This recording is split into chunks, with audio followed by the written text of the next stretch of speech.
Hello, my friends. I'm here with you. Take one slow breath. That is enough. Now, let me ask you something simple.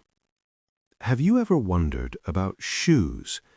Not the brand, not the style, just shoes. Today, shoes feel normal. You put them on, you step outside, you walk. Most days you do not think about them. But long ago, a shoe was not normal. It was a small tool. It helped people move farther with less pain. And when people could move farther, life slowly changed. So tonight, let's follow a calm human story. A story about walking, a story about work, a story about people crossing land, step by step. Long before cities, life was simpler and harder. Picture a small group near open land. At night, they stay close to a fire. In the morning, they look for signs. They look for animal tracks in the dust. They listen for birds near water. They watch clouds, because clouds can mean rain.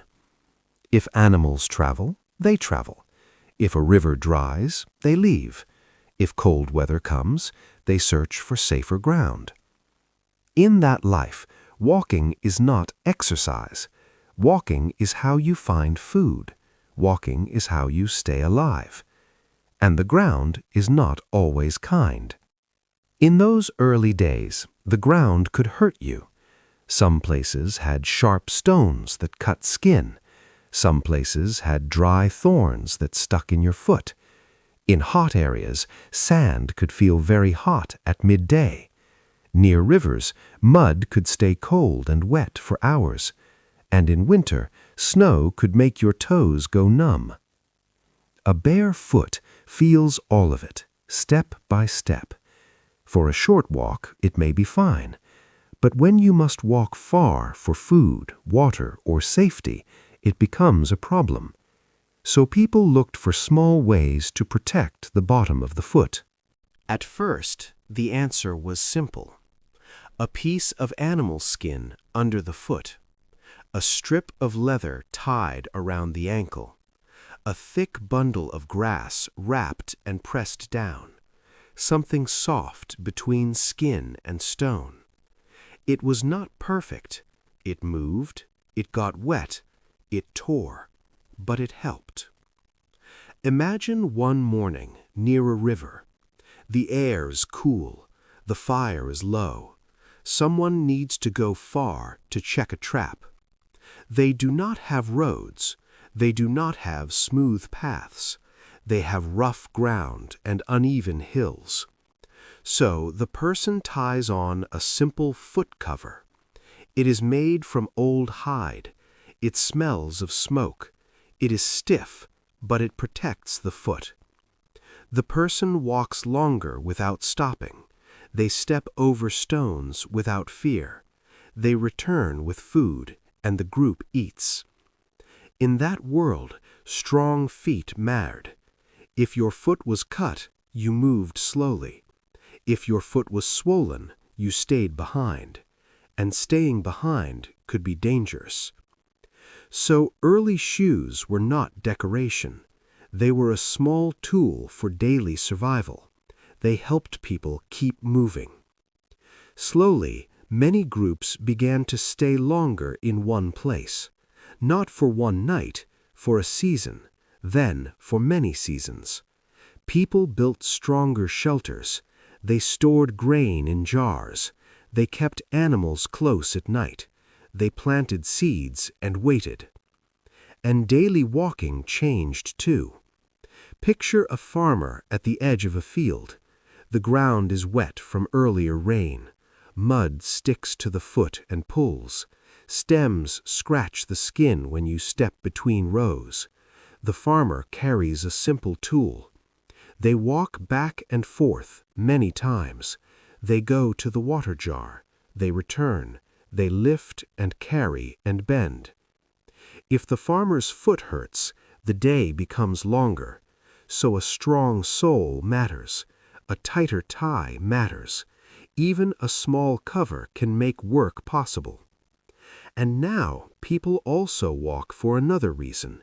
They walk to meet other people. A person takes grain to a nearby place. They return with salt. Another carries wool and returns with a clay pot. A young runner carries a short message and comes back before dark. In these early communities, a person might have one pair of shoes. They use them until they cannot, and when they break, they do not throw them away. They fix them. You can picture a quiet evening. A family sits near a small fire. Someone holds a worn shoe in their hands. The leather is thin near the toe. The sole is loose. They push a needle through, slowly. They pull a rough thread tight. They tie a small knot. Not beautiful, just strong enough for tomorrow. As villages became towns, paths became busy. People walked the same lines again and again. Feet pressed the earth. Dust rose. The ground became a clear track. Then some tracks became roads. Roads were not only stone. Sometimes they were packed dirt. But a road still changes daily life. With a road, a cart can reach the town more easily. A basket of salt arrives without spilling. A messenger arrives before night. A traveler arrives with news from far away. And shoes began to change with this busier world. In warm places, open sandals were useful. They let heat escape. They dried quickly. In wet places, people wanted thicker soles and tighter ties. In cold places, people wrapped more layers and used fur or felt. People did not all make the same shoes. They made what the land asked for. Over time, shoes also began to show a person's place in life. In a town, you could often tell a worker by their shoes. They were scuffed and patched. The sole was thick. Dust sat in the seams. You could also notice a traveler. Their shoes were tied tight. The heel was strong. The leather looked worn from long days. And you could notice a wealthy person. Their shoes were cleaner, sometimes softer, sometimes made with better leather. Not everyone said this out loud, but people noticed. Now let's move forward, slowly. Not to a new world yet, just to a larger one. In some places, towns grew bigger. More people walked in and out each day. As bigger kingdoms and empires grew, travel grew too. At some city gates, guards watched the road, and carts waited to enter. A guard could stop a traveler and ask questions. A gate could control who came in and who stayed out. Soldiers walked long distances. Messengers carried news. Traders moved between towns. When messengers moved faster, rulers could give orders farther away. When traders moved more often, markets grew busier. And when markets grew busier, people needed stronger shoes for harder streets. Picture a soldier on a long march. The road is hard underfoot. The day is long. His shoes are thick, but still his feet ache. He stops at the edge of the road and checks the straps. He tightens them. He stands again, and he keeps walking, because he must. And picture a trader on a different road, not marching, just moving with a small group and a few animals. A trader reaches a market town near the end of the day. The air smells of food and animals. There is dust in the light. Voices are low and steady. People stand near baskets and cloth and tools. A child sits near a doorway and watches feet pass by. Sandals, boots, bare feet, worn soles. The trader looks down and notices something. A local seller wears sandals with a different shape. The straps cross in a way the trader has not seen before. The sole looks thicker near the front, as if it was made for stones. The trader asks, in simple words, how they are made. The seller shows the leather. He shows the cut. He shows where the strap is pulled through and tied. The trader does not write it down, but he remembers. And later, on another road, he tells someone else. This is how change often moved in the old world. Not fast, not in big speeches, just one person seeing something useful and carrying the idea onward. Shoes kept changing, slowly, as people moved. But there was also a harder truth in this long story. As towns grew richer, a gap grew too. Some people lived with more comfort. Other people lived close to the ground. Some people had strong shoes that fit well. They could walk across stone streets without fear. They could travel more easily. Other people had thin shoes, or none. They walked barefoot in heat and cold. They stepped on sharp things. They worked even when their feet hurt because they had no choice. Imagine a child running on a rough street. The child stops suddenly because the ground is sharp. The child lifts a foot and sees a small cut. It is not a big wound, but it stings. Now imagine a worker who carries heavy loads. The worker's shoes are cracked, the tie is weak, the sole is worn down.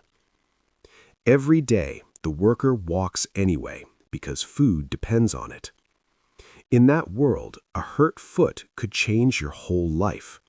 If you cannot walk, you cannot work well. If you cannot work, you struggle to eat. There is also the work of making shoes. For a long time, shoes were made by hand. In small shops, people cut leather on a bench. They shaped soles with simple tools. They stitched slowly, often near a lamp at night. Some shoemakers were proud of their skill. They knew how to fit a foot well. They knew how to make a shoe that lasted. But many helpers did the same small job all day. They cut the same strip. They pulled the same thread. Their fingers got sore. Their shoulders got tired. Not a tragedy, just a hard life that many people lived. Now we move into the modern world. Machines arrived. Cities grew larger. Factories spread. Shoes were no longer made only in small shops. Many shoes were made in big buildings with many workers.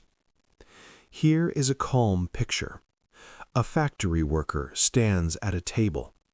In front of him is a stack of leather pieces, all the same shape, all cut for the side of a shoe. His job is simple. He takes one piece, he places it under a tool.